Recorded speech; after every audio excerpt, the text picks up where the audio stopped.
20 साल से ज़्यादा समय से दुर्दशा हो रही है। अजमेर एक गौरव हुआ करता था राजस्थान का। शिक्षा के क्षेत्र में अजमेर गौरवशाली था, उद्योग के क्षेत्र में था, हाथकरघा में गौरव था। धीरे धीरे अजमेर पिछड़ता गया और दूसरे शहर अजमेर की तुलना के अंदर जो पिछड़े हुए थे वो आगे बढ़ते गए। इसी गौरव को हासिल करने पिछले 20 से 25 साल से अजमेर की जनता जो 96, 98, 108 घंटे पानी से त्रस्त है, उससे मुक्ति दिलाने के लिए और जो विकास रुका पड़ा है, अजमेर की सड़कें बेहाल हैं, इन सब को ठीक करने का एक संकल्प लेकर मैं आगामी विधानसभा 2023 में अजमेर उत्तर 100 नंबर विधानसभा से प्रत्याशी की मैं आपके समक्ष घोषणा कर रहा हूं और निर्दलीय प्रत्याशी के रूप में मैं अपना पर्चा दाखिल करूंगा। जहाँ तक आपकी अपनी पार्टी से क्या नाराज़गी है? मेरी भारतीय जनता पार्टी से कोई नाराज़गी नहीं है। बात इतनी सी है कि जब पूरा शहर कह रहा था कि चेहरा बदलिए, चेहरे के अंदर कोई चेहरा ये नहीं कह रहा था कि इस समाज को दीजिए, इस जाति को दीजिए, इस धर्म को दीजिए, चेहरा वही रहा। और आज पीड़ा में पार्षद हूँ तो मुझे भुगतनी पड़ती है। भारतीय जनता पार्टी का कोई कार्यकर्ता अपने वार्ड में जाता है तो उसको वार्ड के निवासी उसको एक राजनीतिक कार्यकर्ता के रूप में उसको सुनाते हैं साहब, उसको सुनाते हैं कि क्या है, पानी क्यों नहीं आ रहा है। पार्षद के हाथ में कुछ नहीं होता है। पार्षद सुबह जब उठता है तो शुरुआत होती है कि पानी नहीं आ रहा है, तूने क्या किया। मेरे हाथ में कुछ नहीं होता है। मैं एक जनहित का दायर कर सकता था, मैं प्रदर्शन कर सकता था। 17 प्रदर्शनों की मेरे पास में पिछले 2 साल के अंदर रिकॉर्ड है। मेरे पास में सारे प्रमाण उपलब्ध हैं। जनहित याचिका मैंने इनके ऊपर दायर की, लेकिन कोई फ़र्क नहीं पड़ रहा है। तो मेरी कलम पार्षद के रूप में बहुत छोटी है। पार्षद की एक सीमाएं होती है और पार्षद की अप्रोच भी कम होती है। हो सकता है विधायक बन के मैं अजमेर की जनता का कुछ भला कर सकूं, इसी को आशा लेकर मैं आगे बढ़ रहा हूं। जनरली क्या होता है, पार्टियों में लोग जब दबाव आता है तो वापस ले लेते हैं। आपने भी पहले ऐसा किया हुआ है? नहीं, मैंने ऐसा कतई नहीं किया है। मैंने कभी जीवन में पर्चा नहीं भरा है। पर्चा 2010 में मैंने निर्दलीय पार्षद के रूप में भरा था और मैंने उस समय चुनाव लड़ा था। 2013 के अंदर किसी प्रकार का कोई पर्चा नहीं भरा है, किसी प्रकार की कोई अखबार की न्यूज़ नहीं मैंने बनाई है, किसी प्रकार का मैं आवेदन लेने नहीं गया हूँ। और 2013 के अंदर जो मैंने बात करी थी, सिर्फ अपने दोस्तों के चाय पे चर्चा की थी और उस समय मैं चर्चा करके वो बात वहीं ख़त्म हो गई थी। और रही बात नाराज़गी, तो मुझे कोई लालच नहीं है साहब। अगर मुझे नाराज़गी होती तो मैं पता नहीं 2 साल पहले, 2 कार्यकाल पहले पार्षद में बागी हो चुका होता, कभी भी बागी हो चुका था। मुझे पार्टी से नाराज़गी नहीं है।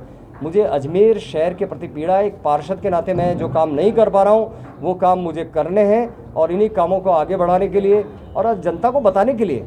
आज मैं पार्षद रहते हुए आदमी को हर काम में, मेरा इतना दायित्व नहीं है कि नगर निगम से जो बजट मुझे मिल रहा है उसकी सड़क नाली बना के मैं इतनी कर लूँ।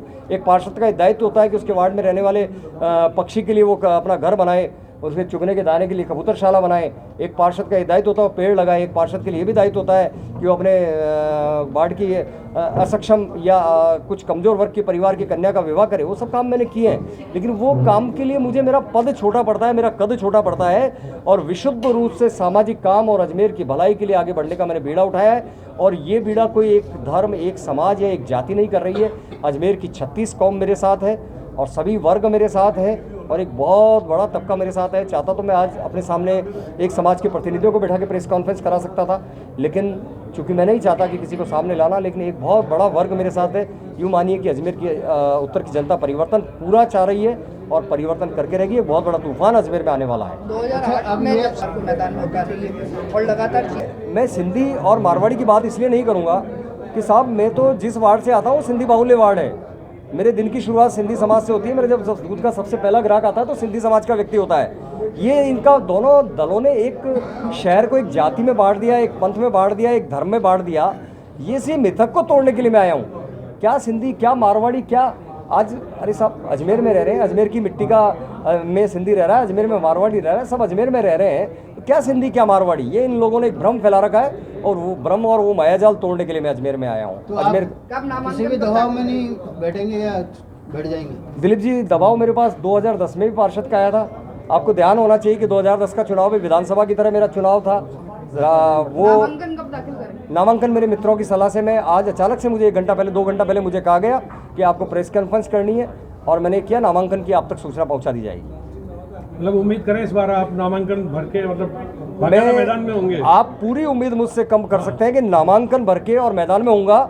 लेकिन मैं आप सबसे भी ये समर्थन चाहूँगा कि अगर आपको उचित लगता है कि ज्ञान सारस्वत एक उचित पात्र व्यक्ति है तो आप सबसे भी मैं अपेक्षा करता हूँ कि मुझे विजयी बनवा कर, क्योंकि मैं जानता हूँ कि आपके बिना आप जो ये सामने खड़े ना, इनके बिना कोई विधानसभा नहीं पहुंच सकता है, संसद में नहीं पहुंच सकता, कोई नगर निगम में नहीं पहुंच सकता है। तो आप निश्चिंत रहें, मैं नामांकन भर रहा हूं, नामांकन भरूंगा और आपसे ये निवेदन करूंगा और अपेक्षा भी करूंगा कि आप सबका सामर्थ्य मेरे साथ में रहे और मेरे कंधे पे आपका हाथ रहे।